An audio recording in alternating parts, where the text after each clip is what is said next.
So Bozie, can you honour us by saying something and you cut the cake? Well, before I cut the cake, I'd just like to say my impression of our family. Our father was a very honest, sincere man, very Slav-minded. Our mother was a wonderful woman. And our father always taught us to grow up and be honest and don't waste money. When we were children, he had a writing desk. On one side of the drawers the change and on one side the notes. We never got any pay. But when you went to pictures, you took just enough money to pay for the pictures and have an ice block. And no one ever touched the till on that side, and that's how we grew up. Mum bought our clothes, we had nothing. My father done the right thing with all the boys. He set all his sons up on farms, and the ones that were at school, they all got educated. He reared 10 children on a 1,500 ton cane farm. Today I cut 18,000 tonnes, to give you an idea of the difference, what it was in the days when he was farming. And our mother, she was a wonderful woman. I think she's probably one of the world's best.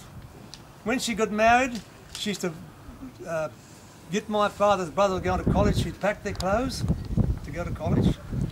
And all her married life, she had a worker or a cane cutter in the house, plus 11 children. And right till the end, when Philip McCracken was an apprentice, he lived with grandma. In all her married life, 99% of her married life, she had 11 children, and that's somebody else in the house. That's the sort of person she was. Hey. So I'll go through my brothers. My older brother Teddy, when he was born, we had very dominating grandparents, and they wanted to adopt him. And of course, you know, can you see a woman giving away her first child? No way, she wouldn't do it. That was Ted. And Ted, then, he was a bit unfortunate. He was very clever. Mum always said he was the smartest of the whole lot. He used to go to the library and get 7 books and read one every night. But because he was the eldest, and my father said, this is to give cheap labour, don't pay him any wages, and get a worker, he had to go on a farm. He should never have been a farmer.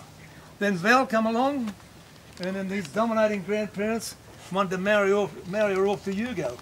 She'll know what I'm talking about. And then it didn't happen, and she married Charlie McCracken. She's got a lovely family, she's very happy.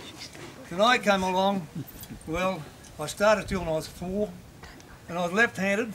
Every time I wrote, the teacher come along and smack you on the hand. So as I grew older, there's no writing. Even today, I don't know which hand to write with.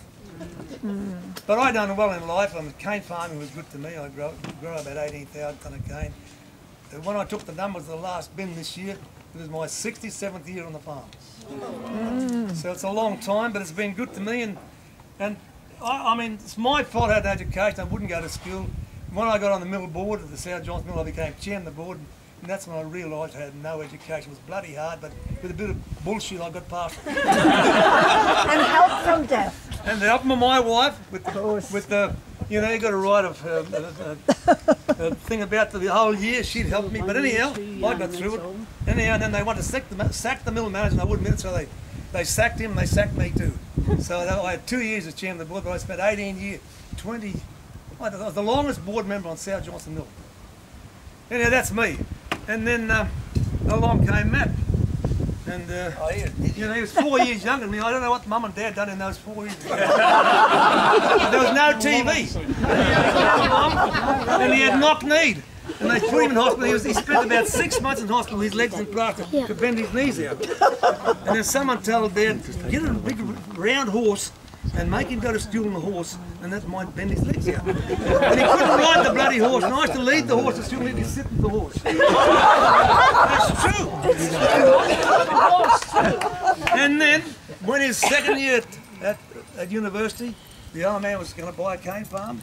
Johnny owns that farm today, and he said to Mum, I'm bringing Matt home from college, he's going on the farm. And even though the old man was the king of the castle, he never got his own way.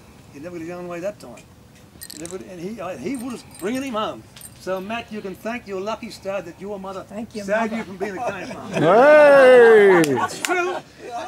It's so true. And then who was after Matt? Wasn't it me? Nada came along, and this dominating grandmother. Auntie Violet took Nada down to home. No. Grandmother took Nada down to Auntie Violet home. They gave me away. And she came back without her. I would never go home. And Auntie Violet said, oh, Sean, you don't want her, you've got plenty of other kids. No way in the world, Mum went down the train and got Nada. You're lucky Nada, you didn't bear a I know. 2 brothers. Then along came Millie. And Millie, well, you know, I'll tell you the story. The old man decided I was going to be a musician. She used to go and learn to play the piano, and she'd come home, and Millie used to watch her, and Millie was better than her. Oh, she was, but no, it was no good at all. She could sing, she could play the piano just by watching Nada getting to it. Where are you, Millie? It's true, isn't it? She can still sing. She still sings, that's right. And then after Millie was born, all of us growing up, we said, Jesus, Mum and Dad, what are you giving us? Teddy's name was Sethemir, and Vlal's name was Vlasta, and mine was Bozie. Give these kids names that people could pronounce.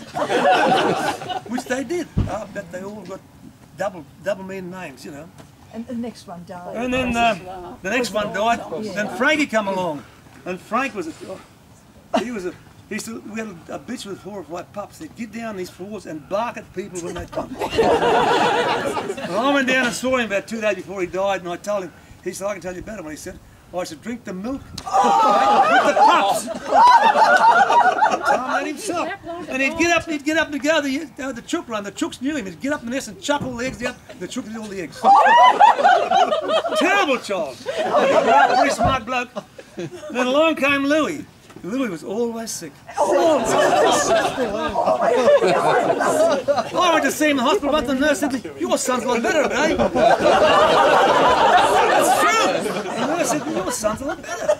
He's doing well today. Then along came Edna. I didn't know much about Edna. One of her teachers told me she was violently in love with Boris. Ah. And then Johnny the youngest. I've got to tell you a story about Johnny. You know, they do these railway bridges up, they drop them big girders in the river and they leave them there. And my old man said, Father said, we'll get something to go build a bridge. So we got a big long rope about 100 metres long. We towed the first one up the creek, and the second one kept John in the bank. And he was no clothes on, and trying to get this log up. He said to Johnny, go home, get some water. And Johnny run home and come back with a water bag. He didn't run the tap. The old man stand in the river about this deep, no clothes on. He drank this water. It was burning hot. Johnny didn't run the tap. Burning hot. So that's our family. But anyhow, we all grew up, and our mother and father, they really done a wonderful job. Yeah.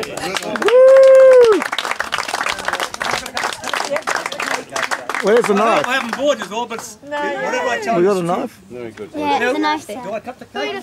Yeah, cut the cake. Where do I cut it? Need The it. side. In the middle. That's the way, Lockie.